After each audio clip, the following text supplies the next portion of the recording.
आप देख रहे हैं न्यूज 81। सड़क परिवहन एवं राजमार्ग मंत्रालय के केंद्रीय राज्य मंत्री अजय टम्टा ने की बजट को लेकर प्रेस वार्ता। हमारे संवाददाता जगजीवन सिंह बिष्ट व कैमरा में शुभम जोशी की रिपोर्ट देखिए। सड़क परिवहन एवं राजमार्ग मंत्रालय के केंद्रीय राज्य मंत्री अजय टम्टा अल्मोड़ा पहुंचे, जहां उन्होंने बजट 2026 को लेकर पत्रकारों के साथ प्रेस वार्ता की। प्रेस वार्ता के दौरान मंत्री अजय टम्टा ने कहा कि केंद्रीय बजट 2026 देश के समग्र विकास को ध्यान में रखते हुए तैयार किया गया है। इसमें सड़क, परिवहन, आधारभूत संरचना, रोजगार सृजन और पहाड़ी क्षेत्रों के विकास पर विशेष जोर दिया गया है। उन्होंने बताया कि उत्तराखंड के लिए बजट में कई महत्वपूर्ण योजनाओं का प्रावधान किया गया है, जिससे राज्य में कनेक्टिविटी और पर्यटन को बढ़ावा मिलेगा। मंत्री ने कहा कि केंद्र सरकार का लक्ष्य ग्रामीण और दूरस्थ क्षेत्रों को बेहतर सड़कों से जोड़ना है, ताकि स्थानीय लोगों को आवागमन, व्यापार और रोजगार के बेहतर अवसर मिल सकें। उन्होंने ये भी भरोसा दिलाया कि आने वाले समय में अल्मोड़ा और आसपास के क्षेत्रों में सड़क परियोजनाओं को गति दी जाएगी। बजट 26-27 के आज के बैठक में आप सबका बहुत धन्यवाद है। मैं इतना कह सकता हूं कि जिन कर्तव्यों को लेकर के हम लोग चल रहे हैं, आर्थिक विकास की गति प्रदान करना, हमारे लोगों की आकांक्षाओं को पूरा करना, सबका साथ सबका विकास बजट के अंदर होना चाहिए। तो इसलिए इस बजट के अंदर वो किए गए हैं।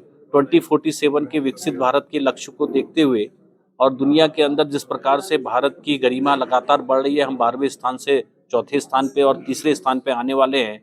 इसलिए उन सपनों को साकार करने के लिए, उसके इंफ्रास्ट्रक्चर को डेवलपमेंट करने के लिए और शिक्षा, स्वास्थ्य और कृषि उद्योग इंफ्रास्ट्रक्चर को मजबूत करने के लिए, युवाओं की आकांक्षाओं को पूरा करने के लिए बजट में प्रोविजन किए गए हैं। जीएसटी के सुधार के कारण से बहुत बड़ा नेटवर्क देश के अंदर एक अच्छा इंफ्रास्ट्रक्चर खड़ा हुआ है, जिससे केंद्र और राज्य सरकार के सहयोग से जो ग्रामीण विकास है उसको ताकत प्रदान हुई है, हमारे नगरीय विकास को ताकत प्रदान हुई है, हमारे बॉर्डर के राज्यों को बहुत बड़ा लाभ मिला है और उस लाभ को लगातार तेज गति के साथ और शक्तिशाली बनाया जाए, इसलिए बजट में प्रोविजन बहुत बेहतरीन किए गए। सर, ये हर साल बजट आता है, किसी भी चीज़ का तो बहुत अच्छा बजट सामने आता है और काफ़ी पैसा उसमें दिखता है। देखिए, अगर सड़क परिवहन क्या भी है, इस पर देखा जाए तो पहाड़ी क्षेत्र की हालत है, इसमें कोई दुरुस्त अलग है। देखने में आता है कि सड़कें बनती है 1-2 साल के बाद टूट जाती है। इसको आप क्या समझते हैं कि ये विभागीय की भ्रष्टाचार के साथ? देखिए, आपने बोला कि हर बार बजट बढ़ना चाहिए, इस बार भी बजट बढ़ा है। हमारा बजट लगभग 53 लाख करोड़ का था, उसमें भी 7.5% की बढ़ोतरी के साथ बढ़ा हुआ है और 42% राज्यों को बजट में प्रोविजन किया गया है। तो ये अपने आप में बड़ा सौभाग्य है।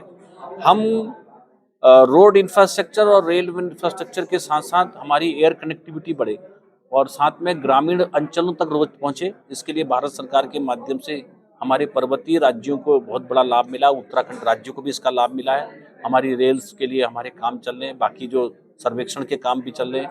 ऐसी हमारी जो इंटरमीडिएट और सिंगल लेन रोड थी, उनको हमने 2 लेन विद पेव्ड शोल्डर हमने रोड बनाया है। हम एलिवेटेड रोड की तरफ भी जा रहे हैं, हम टनल्स भी बना रहे हैं। तो ये नहीं कह सकते कि काम बहुत तेज गति। अब ये ज़रूर है कि कहीं ना कहीं पर, क्योंकि हम पर्वतीय राज्य में रहने वाले हैं, जो सरफेस होता है वो अलग अलग लेयर्स में होता है। कहीं कमज़ोर लेयर होती हैं तो कहीं हार्ड रॉक मिलते हैं। जहाँ कमज़ोर लेयर मिलती हैं तो उसमें हम जो टेक्निकल पार्ट होते हैं, जिसके जैसे हमारे टेहरी TSDC है या IITs हैं, उनसे हम सलाह मशूरा करते हैं और उसका ट्रीटमेंट करा करके उसको बेहतरीन बनाने का काम करते हैं। आप देख रहे हैं न्यूज 81।